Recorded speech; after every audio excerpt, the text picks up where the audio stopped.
security is not good.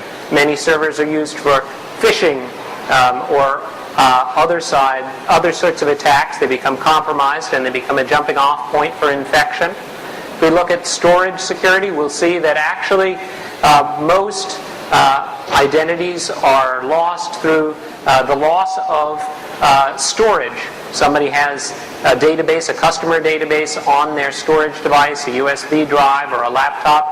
The laptop or USB drive is lost or stolen, and then all this confidential information may fall into the wrong hands. And if we look at network security, networks also are an avenue for infection. Just looking at Configure last year, there are 1 million machines that got infected. The network enabled that infection. We didn't stop it. We made it worse.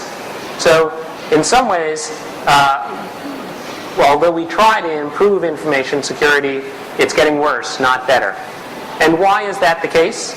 Well, I would argue that that's the case because our current approach to information security is flawed. I like to call our current approach to information security patch and pray. And that's effectively what we do. Whenever a new vulnerability is announced or discovered in a client operating system, we say, oh no, we've got to go out and get the latest patches and apply them to our operating system. That's a Band-Aid approach. Same thing on the server side. A vulnerability is discovered. What do? We patch it. We put in a Band-Aid just to cover up that one problem. We don't solve the fundamental problems. We just patch them with a Band-Aid. The same thing with storage. Oh no, Larry lost his laptop, or it was stolen from a taxi cab. How are we going to solve that problem? Are we going to take a fundamental approach and look at encrypting all the data on the laptops? No, we're just going to worry about Larry's laptop. We're going to take it one at a time. We're going to solve every problem one at a time with a Band-Aid approach. That doesn't solve the fundamental problem. The fundamental problem is that our clients, our servers, our storage, and our networks are fundamentally insecure, and that we need to address that problem instead of taking a Band-Aid approach. So that's what I'm going to talk about today, about how we can take a more fundamental approach to improving our information security and what the benefits are, actually reduced cost for all of us, among other things. I'll help you make the business case to your management for why you should take a different approach to information security. First, let's start with the clients. With the clients, today we're dealing with a code base which is 20, 30, 40 years old. We're talking about Windows, we're talking about Linux, which is based on Unix, goes back 40 years.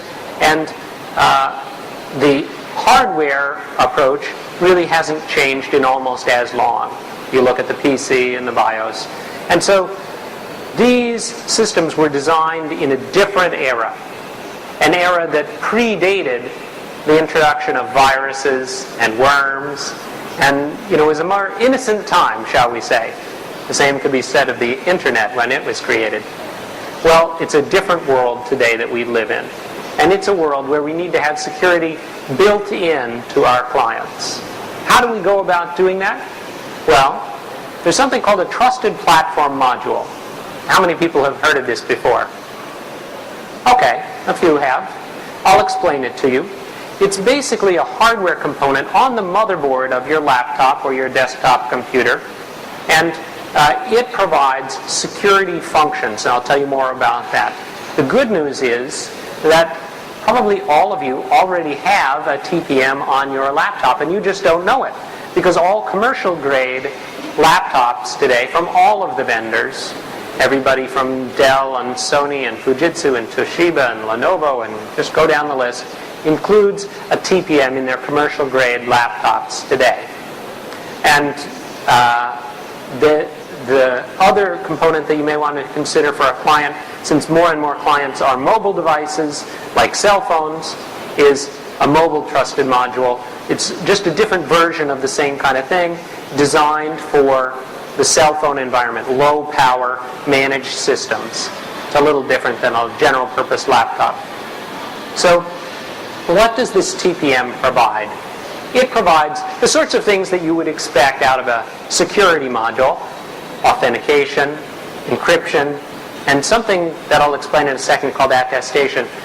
So if you just think of authentication and encryption, you say to yourself, this TPM is a lot like a smart card, actually. And you're right, it is a lot like a smart card. It's a smart card included on the motherboard of your laptop. So your laptop now has the ability to store in encrypted and secure form all of your credentials, whether it be passwords or private keys or shared keys or whatever it is. They can be stored on the laptop in an encrypted form. If somebody steals your laptop, they can't unlock them, they can't get access to them. It's more secure than having a software encrypted form. It's a hardware encrypted form, very difficult to break. And because the TPM provides that capability, you can use the TPM for strong authentication, whether it's password-based or certificate-based. You can use it for encryption. Microsoft Windows Vista and Windows 7 include a feature called BitLocker that does full disk encryption. And BitLocker can use TPM for its key storage. In fact, if you ask the experts, like the U.S. National Security Agency, they strongly recommend that if you're going to use BitLocker, store the key in the TPM.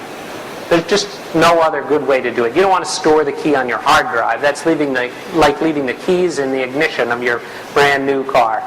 So you've got a new operating system, you're going to do full disk encryption, take advantage of the hardware key storage capability included in your laptop. There's one other thing that TPM can do. It's called the attestation. It doesn't really capture what it is. That word is a very vague word. What it is this.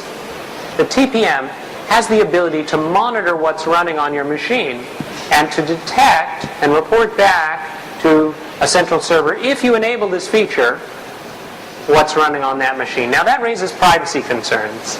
And so of course we've shipped the TPM off by default. But in a corporate environment, there's not so much concern about privacy and more concern with security.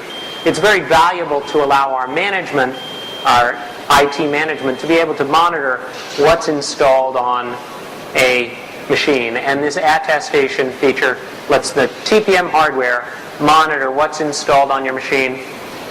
And the reason this is important is because if your machine gets infected with a rootkit or a worm or a virus or something like that, it can be very difficult to detect that. These, today, worms, rootkits, and viruses are written specifically to avoid detection. Yes, you might be running antivirus software or even anti-malware software that scans your hard drive for a rootkit.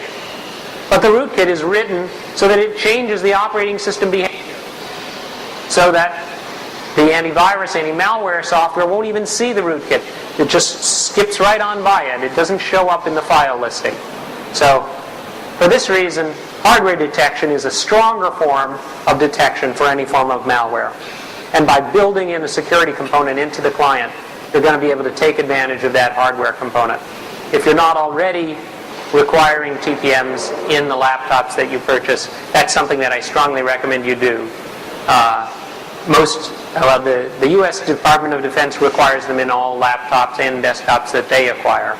And it's just a security best practice. Doesn't add anything to the cost if you're getting the corporate version already. Now on the server, we can do the same thing. We can include a trusted platform module there for hardware security. But I think the more interesting thing on the server side is to look at virtualization. Because we're all using it now, or we will soon. And the question arises, I think, with virtualization. It always arises, but especially with virtualization. How do you really know what's running on that server? In a virtual world, how do you know what's real and what's not real? How do you know, if you have software that seems to be running on a secure operating system, how do you know that the hypervisor underneath that secure operating system is actually secure, or whether it's become compromised? How do you know that your software hasn't been moved off to some other machine where it's not supposed to run in an insecure environment? How do you know any of these things in a virtual world? And the answer comes back to having some hardware assurance of exactly what's running on that machine and where it's running. And this works in cloud as well. With cloud computing, I like to say that we're reinventing time sharing. And it's true.